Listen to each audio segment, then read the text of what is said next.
Can you talk about the FBI's decision to not notify King about assassination attempts?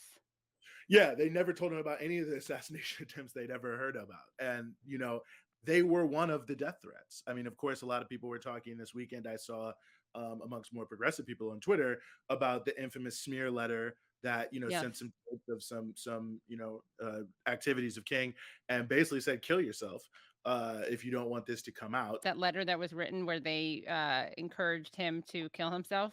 It was someone who was claiming to be a Black person who was very upset with King for being unfaithful to his wife and how it kind of disgraced the race, and he should just kill himself. Did come from the FBI, and it was tied to tapes they had Yes, of right. him having sex that they also sent him Yeah, to prove they had the evidence. right. Um, Something it's known as brown mailing, actually, when you pretend to be someone else. And this is one of the number one tactics of COINTELPRO, used massively against the Black Panthers. Letters from different people saying this person hates you, this person trying to kill you. Right. Many people caught up in that. Many people killed, unfortunately, because of that. So this was also done to King, and it was an attempt, to try to use what has been alleged about his personal life against him in a way that they thought would work. Now it didn't work because one of the things that's notable is he immediately told people about it. He immediately told all his aides this has happened, and they said, "What can we do? And how are we going to deal with it?" And basically, the aides figured out pretty quickly, well, this is never going to come out because there's no way they are legally wiretapping you. Right. Especially to this extent. And so they knew it was the FBI, or they had a summation, but they were right. They knew what the point was, but they also understood the legal ramifications of what the FBI was doing. Now, of course, it did cause great panic, and it later caused some serious issues with his wife when he told her. And that was obviously a very fraught social moment, but she also basically was, I'm going to stick with you regardless, Yeah. understanding the implications of the letter and what they were trying to do. She wasn't going to also play into that, I'm sure. Right. I don't know how she truly felt, but she was obviously deeply political and politically Right. savvy. So she wasn't going to be used as a tool. And I think his advisors, listen, I mean, I don't know what's true and I don't know what's false. I was not there. I've never witnessed it.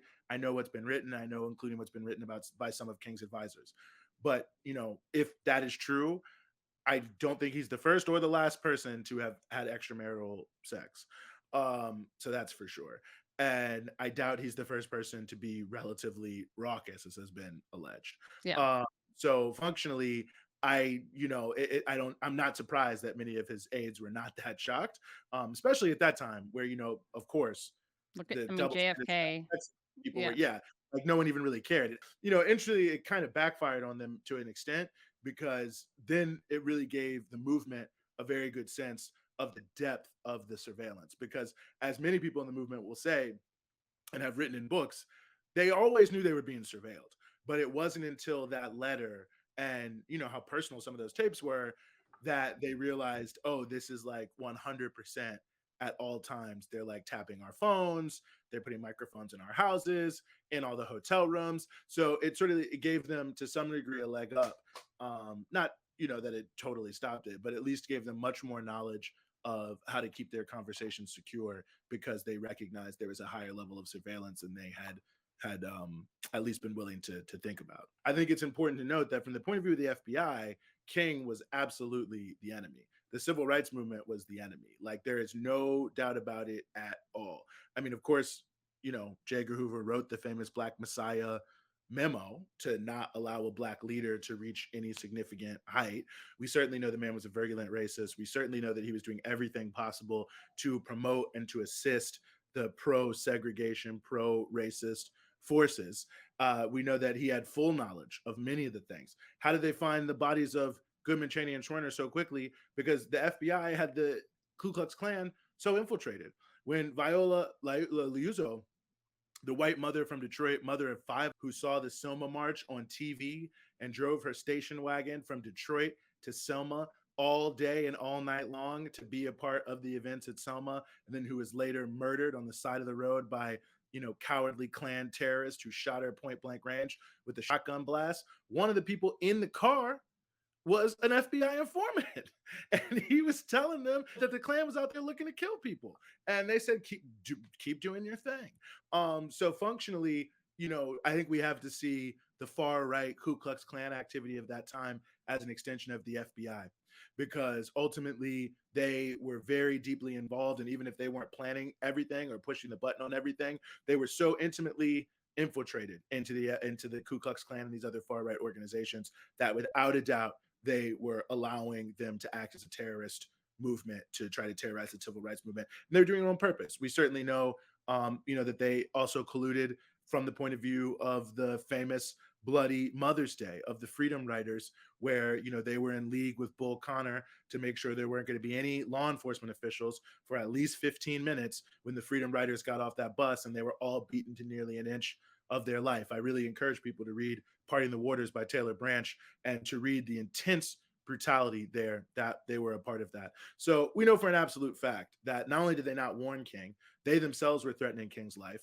They, for absolute certain, were empowering a right wing vigilante terrorist organization all across the South to engage in terroristic activity towards the Black population, towards Black activists. And they were facilitating the flow of negative information about the civil rights movement to all of the most racist conservative members of Congress in order to help build up the political opposition to the civil rights movement. So it's so deep, really. I mean, I think in a way it's almost become boilerplate, quote unquote, COINTELPRO, and a lot of people just kind of talk about it and throw it around now. But it was like extremely deep. The FBI was doing everything it possibly could to stop Black people from gaining their rights, because from Hoover's point of view, which was shared by a large majority of the elite of the country. And that's why Hoover was there, because he had a lot of backing in Congress and in the establishment. They believed the civil rights movement was a threat to America, and that it was, that Black people having any rights was going to destroy the country, and that it had to be stopped at all costs.